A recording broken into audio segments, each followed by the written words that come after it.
Olá pessoal, espero que todos que estejam me acompanhando estejam bem. E inicialmente eu gostaria de agradecer o convite feito pela professora Cris Pegorari para poder trazer uma contribuição para o seu canal de YouTube, que traz bastante conteúdo relevante para estudantes e profissionais do direito. É uma honra estar aqui, inclusive por acompanhar os vídeos publicados pela professora Cris Pegorari, que tanto ensinam, que tantas informações relevantes nos trazem para a nossa atuação. Meu nome é Felipe Souza, eu sou advogado, sou professor e também atuo como árbitro. E eu venho aqui para falar um pouco sobre a minha área do direito, a minha área de atuação, que é o direito desportivo. É uma área, acredito que já conhecida de bastante gente, mas ainda assim não está entre as mais tradicionais, enfim, aquelas que possuem mais profissionais em atuação. E eu gostaria de compartilhar com vocês um pouco de como eu cheguei ou como eu encontrei o direito desportivo e o que eu faço no meu dia a dia. Bom, eu, como muitas crianças, sempre gostei muito de praticar esporte desde cedo, né? Entre várias modalidades que eu pratiquei, eu acabei escolhendo o basquete, ou talvez o basquete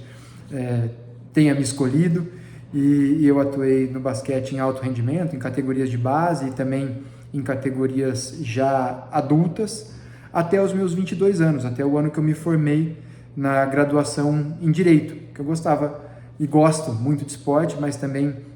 era muito interessado pelo direito, tanto que escolhi essa graduação e ao começar os estudos de direito percebi que eu realmente gostava muito da nossa matéria e da área jurídica. Bom, da mesma maneira que talvez o esporte e o basquete tenha me escolhido ali um pouco antes, acredito que o direito desportivo também tenha me escolhido, porque logo que me formei, num primeiro momento, eu pensei nas áreas mais tradicionais, especialmente no direito empresarial, mas os meus amigos da época de jogador de basquete, ou de uma tentativa de jogador de basquete, começaram a me trazer alguns questionamentos sobre os seus contratos, as relações com clubes, transferências internacionais,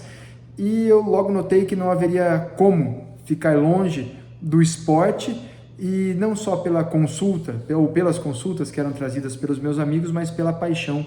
que eu sempre tive pelo esporte. Então, defini, depois de 1 ou 2 anos de formado, que eu não fugiria mais disso e que, de fato, eu me entregaria e buscaria a atuação no direito desportivo.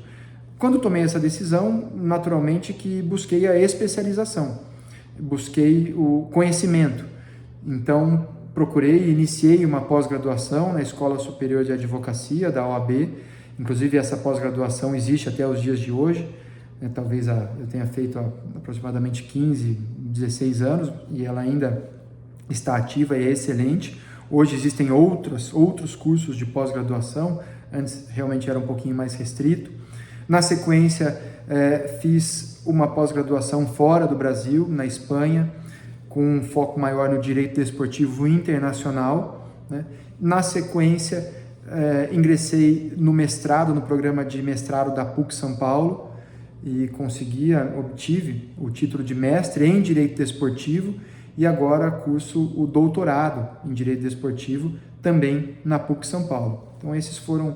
essa é a minha trajetória acadêmica dentro do Direito Desportivo. Tive experiência também de fazer pós-graduação em Direito Empresarial, cursos de negociação, mas realmente eu destaco esses cursos que eu acabei de listar a vocês, porque são justamente na área do direito desportivo. Então, essa base de conhecimento, né, esse aprofundamento jurídico e tenho certeza sempre será muito relevante para a atuação no direito desportivo, e naturalmente isso serve para todas as áreas do direito. Na minha atuação enquanto advogado, e como eu disse, eu também atuo como árbitro, eu vou dividir basicamente em duas vertentes o trabalho com o direito desportivo, embora eu pudesse escolher aqui outros critérios para falar de outras, né, de tantas outras vertentes, de outras perspectivas, mas eu vou escolher essas duas, do direito desportivo nacional e do direito desportivo internacional, que para mim isso é bastante interessante dentro dessa área de atuação, porque o esporte é um fenômeno global, e enquanto eu gravo esse vídeo, nós estamos em época de Jogos Olímpicos, né, os Jogos Olímpicos de Paris 2024, e isso comprova que o esporte é algo que congrega os países, as nações, os povos, e obviamente que isso traz implicações jurídicas, especialmente no esporte enquanto atividade econômica, enquanto espetáculo, enquanto prática e entretenimento. Então nós temos, obrigatoriamente, eu diria, dentro da atuação de direito desportivo, que passar por questões de âmbito internacional, e não somente naqueles atletas mais destacados, não só pela mídia, mas também financeiramente, como as grandes estrelas, por exemplo, da seleção brasileira. Muitos atletas desconhecidos e também de outras tantas modalidades, como nós podemos agora observar nos Jogos Olímpicos, possuem contato com regramentos, com regulamentos internacionais, das entidades internacionais, como a FIFA, a FIBA, a Federação Internacional de Vôlei e assim por diante. Tá? E, aliás, esse é um ponto interessante. O direito desportivo não deve ser visto somente como um direito do futebol, embora seja muito relevante, mas um direito também de todas as modalidades, de uma maneira um pouquinho mais ampla. Então, eu destaco essa atuação nacional e internacional porque nós partimos, naturalmente, das relações, por exemplo, entre clubes e atletas aqui no Brasil, do regramento das próprias federações e confederações aqui no nosso país, os temas que são levados à justiça comum, ou à justiça do trabalho, ou também a solução pela arbitragem, tudo que envolve o nosso direito, né, o ordenamento jurídico pátrio, tanto o público quanto as regras que emanam das entidades privadas, das organizações esportivas privadas, e eu trago mais uma vez o exemplo aqui no Brasil da CBF, né, da entidade do futebol. Além disso, quando nós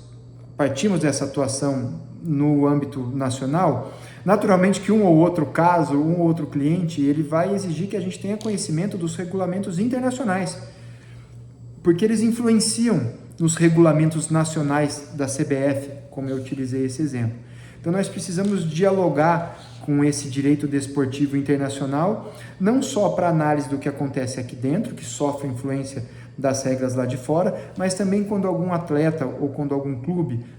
para dar esses dois exemplos, né, de dois agentes que estão dentro do sistema do esporte, se relacionam com questões internacionais, como, por exemplo, Jogos Olímpicos, Copa do Mundo, ou quando algum atleta vai atuar por algum clube de fora e vai assinar um contrato com esse clube de fora, a gente obrigatoriamente vai ter que ter contato e estudar o direito desportivo internacional. Bom, essa é uma síntese brevíssima do meu caminho acadêmico dentro do direito desportivo e também dessa atuação que acontece em âmbito nacional e internacional. Eu vou deixar, partindo já para concluir o meu vídeo, e concluir aqui a minha breve exposição, eu queria só compartilhar com vocês que no ano passado, né, em 2023, eu concluí o meu mestrado, obtive a qualificação de mestre em Direito Desportivo, e a minha dissertação de mestrado, ela trouxe essa obra, esse livro, que eu mostro aqui para vocês, que se chama A Proteção à Maternidade das Atletas. Esse foi o meu tema de estudo da minha pesquisa do mestrado, e eu compartilho isso com vocês. Quem tiver interesse, naturalmente pode fazer contato comigo, vou deixar aqui os meus contatos, para que eu possa indicar como poder ter acesso a essa obra, caso obviamente seja de interesse, e também caso vocês queiram debater este ou qualquer outro assunto relacionado ao direito desportivo. Para encerrar, mais uma vez, agradeço a professora Cris Pegorari pelo espaço e fico à disposição de todos vocês para falar sobre direito desportivo, que é a minha área de atuação, e sem dúvida uma atuação com muito gosto, muito carinho, muita paixão. Um abraço a todos vocês.